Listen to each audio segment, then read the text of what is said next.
राम राम साथियों, के हाल चाल। आज की वीडियो के अंदर हम आपको आलू उगाने पे A to Z नॉलेज देंगे, तो इस वीडियो को आखिर तक ज़रूर देखना और वीडियो पसंद आए तो लाइक ज़रूर कर देना। चलिए फिर वीडियो चालू करते हैं। तो इस बार हम दो वैरायटी के आलू बोएंगे। एक तो ये है 3797 और ये है आपका चिप्सोना। इससे पहले हमने पुखराज और ख्याति ये दो भी बो रखे हैं। तो ये आप देख सकते हैं कि ये आलू स्प्राउटिंग में आ गए हैं, तो इन्हें अब हम बो सकते हैं आराम से। फिलहाल इसमें ख़राब आलूओं की छटाई चल रही है, क्योंकि बीज ख़राब डल जाएगा तो ऑब्वियस सी बात है कि आगे की फसल भी ख़राब निकलेगी। तो अच्छा बीज छांट के पहले इसे साइड रखा जाएगा, फिर बड़े आलू को काटा जाएगा और आगे की प्रक्रिया आपको मैं साथ साथ दिखाता जाऊंगा। साथियों, मैं आपको एक बात बताना चाहूँगा, ये जो आलू होता है वो बीज से नहीं लगाया जाता, बल्कि आलू उगाने के लिए आलू को ही इस्तेमाल में लिया जाता है। दरअसल होता ये है कि जब भी आलू की हार्वेस्टिंग होती है, उस आलू को हार्वेस्ट होते ही कोल्ड स्टोरेज में डाल दिया जाता है और फिर बड़े बड़े आलू जो हैं उनको बेच दिया जाता है खाने के पर्पस के लिए, और जो छोटे आलू होते हैं उनको हम बीज के पर्पस के लिए कोल्ड में पड़े रहने देते हैं, जिसको फिर हम अक्टूबर के अंदर कोल्ड से निकाल के खेत के अंदर सॉर्टिंग ग्रेडिंग करके बीज के फॉर्म में यूज़ में ले आते हैं। तो आज खेत पे आलू की बुआई चल रही है, उसके लिए आप देख सकते हैं आलू स्प्राउटिंग पे आ गया है, तो ये परफेक्ट स्टेज पे है और यहाँ पे सॉर्टिंग ग्रेडिंग एक बार फिर से करके हम इसे खेत पे लेके जाएंगे। अच्छा साथियों, यहाँ पे मैं आपको ये बात भी बताना चाहूँगा कि अगर आपको आलू का छोटा साइज़ नहीं मिल रहा है तो आप बड़े आलू को भी बीज के तौर पे इस्तेमाल में ले सकते हैं। बस आपको उस टाइम ये करना होगा कि जो बड़ा आलू आप ले रहे हैं उसको आपने 2 या 3 हिस्सों में काट देना है और हर एक हिस्से में 2 से 3 आँख आनी चाहिए, और उस आलू को भी आप बो के बीज के फॉर्म में यूज़ कर सकते हैं। माफ़ करिएगा क्योंकि थोड़ा टाइम नहीं मिला, फ़ोन भी बैटरी कम थी और ये रात में ही खेत प्रिपेयर करा है। तो कल हमने दोपहर में दूसरी बार इसमें कल्टीवेशन किया था और सुबह हमने फिर इस पे रोटाटिलर चला दिया। रोटाटिलर चला के हमने फिर इस पे ये बेड बनाई। तो ये बेड हमने ट्रैक्टर से बनाई। इसके बाद ये जो नालियाँ हैं इनको थोड़ा सा खोद के ठीक करना होता है, तो 2 लोग वो कर रहे हैं और ये बेड पे समतल कर रहे हैं, यानी कि इसको लेवल और प्लेन कर रहे हैं कि कहीं पे पानी ज़्यादा खड़ा ना हो। इसके बाद फिर हम इसमें आलू डालेंगे। आलू में हमारे बीज की वैरायटी है चिप्सोना, और ये हमारा पिछले साल का ही जो आलू है उसका बीज है, टोटली ऑर्गेनिक है। प्रोडक्शन अच्छी हो जाती है। बाकी पालक उग गई है अच्छी, गोभी यहाँ पे अच्छी उग रही है, भिंडी तो अब टाइम चला गया है तो उसे हम काटेंगे। अच्छा दोपहर है, ठंडी हवाएं और गर्म धूप है। It's a pleasant time to be at the farm right now.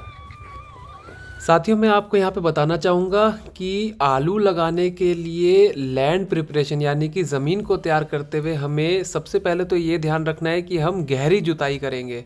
Cultivator के माध्यम से हम जो पुरानी कोई भी हमारी जड़ें होंगी या फिर अनडिकम्पोज मटेरियल है उसको हम कल्टीवेट करेंगे। उसमें अगर हमारे पास अड़ंगा ज़्यादा है खेत के अंदर तो उस केस के अंदर हम पहले हैरो चलाते हैं, फिर कल्टीवेटर मारते हैं और उसके बाद फिर हम रूटावेटर मारते हैं, जिससे हमारी मिट्टी बहुत भुरभुरी हो जाती है। इसमें आप एक चीज़ और ध्यान रखिएगा कि खेत को हमने तभी तैयार करना है जब उसमें थोड़ी नमी हो। तो अगर आपके खेत में बाई चांस बारिश हुई है और उसके बाद जैसे खेत थोड़ा सूखता है तो उसी सिचुएशन के अंदर हम खेत को कल्टीवेट और रूटावेटर मारना चालू कर देते हैं, क्योंकि आलू लगाते समय खेत में थोड़ा गीलापन मेंटेन रखना होता है। मैं आपको इस टॉपिक के बारे में इरिगेशन सेक्शन पे जब आऊँगा तब समझाऊंगा।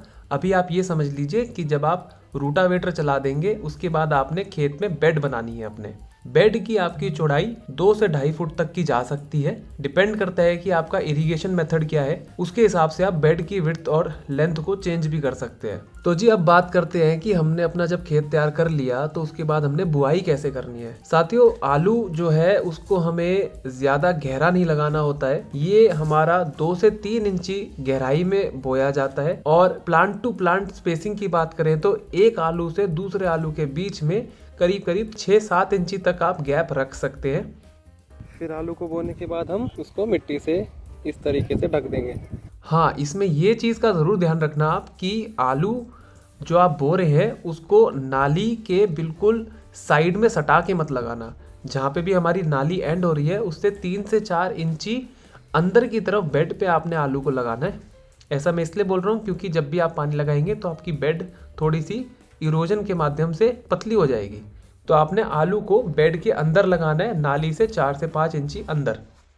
तो आप देख सकते हैं ये आलू की आँख है, तो इसको आधा काटा था, एक आई स्प्राउट में आके कम से कम भी 1 2 3 4 4 से 5 आलू इसमें बन रहे थे। साथियों, बात करें सिंचाई की तो पोटैटो के अंदर इरिगेशन में आपने 2-3 बातें ध्यान रखनी है। सबसे पहली बात तो आपने ये ध्यान रखनी है कि आलू जब तक जर्मिनेट नहीं कर जाता तब तक हम इसके अंदर इरिगेशन नहीं करेंगे, यानी कि पहली सिंचाई 10 दिनों बाद होगी कम से कम। और अगर आप फ्लड इरिगेशन कर रहे हैं तो आपने ये ध्यान रखना है कि आलू के अंदर लाइट इरिगेशन देनी है, यानी कि आपने कम मात्रा में पानी देना है। अगर आप इरिगेशन फरो के हिसाब से कर रहे हैं, यानी कि नाली के अंदर आप सिंचाई कर रहे हैं, तो उसमें नाली को आधा ही भरना है हमने। आलू के अंदर सबसे ज़्यादा प्रॉब्लम ब्लाइट की आती है, और जितने भी अलग अलग वायरस या बैक्टीरिया की दिक्कत आती है वो ज़्यादातर पानी ज़्यादा होने की वजह से ही आती है।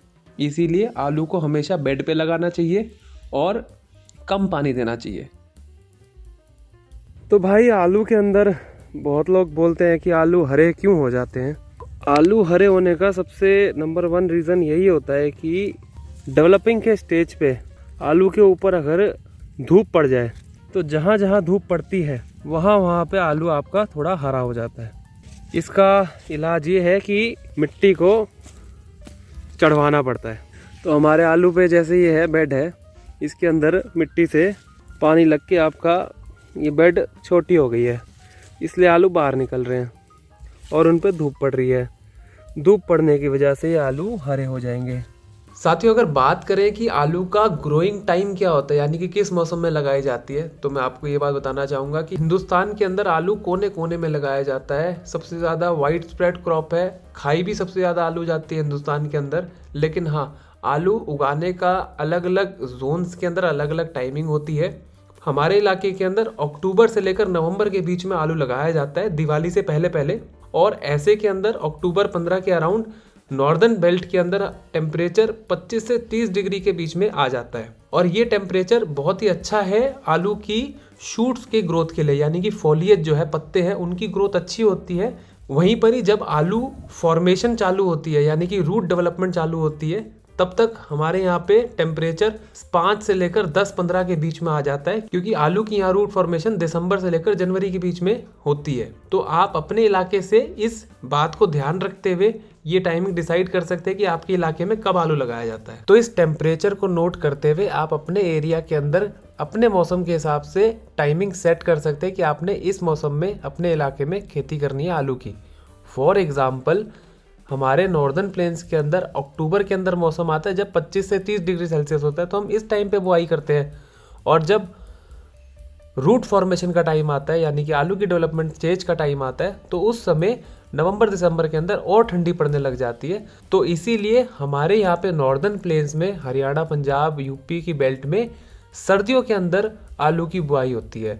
वहीं पर ही अगर हम पहाड़ पे हैं कहीं पे, मान लीजिए हिमाचल या उत्तराखंड पे है, तो इस इलाके के अंदर गर्मियों में मई जून के टाइम पे 30 से 25 डिग्री का सेल्सियस रहता है अप्रोक्सीमेटली।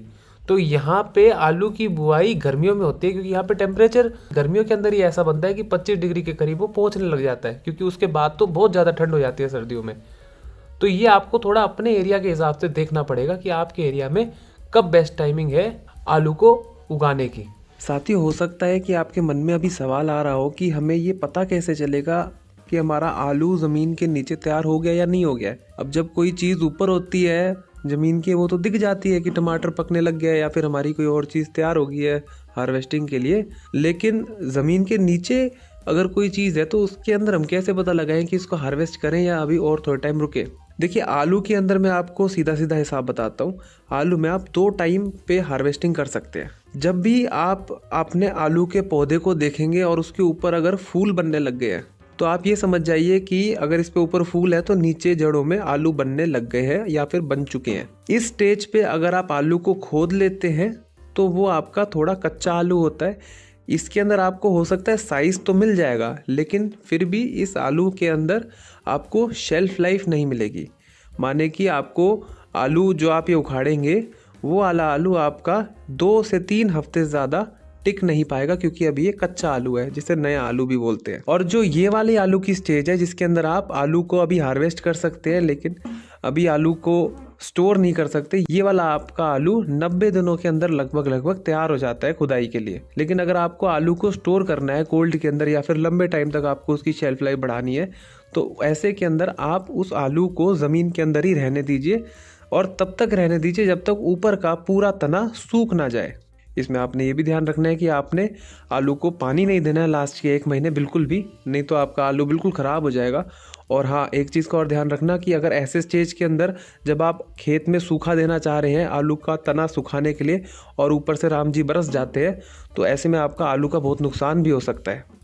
खैर, मैं आपको बात ये बताना चाह रहा हूँ कि आलू को हम 2 टाइम पे हार्वेस्ट कर सकते हैं। सबसे पहले तो हम 90 दिन पे ही हार्वेस्ट कर सकते हैं, जब उसके अंदर आलू बन जाता है, और आलू बनने का संकेत ये है कि आलू के ऊपर हमारे को फूल दिखने लग जाएंगे।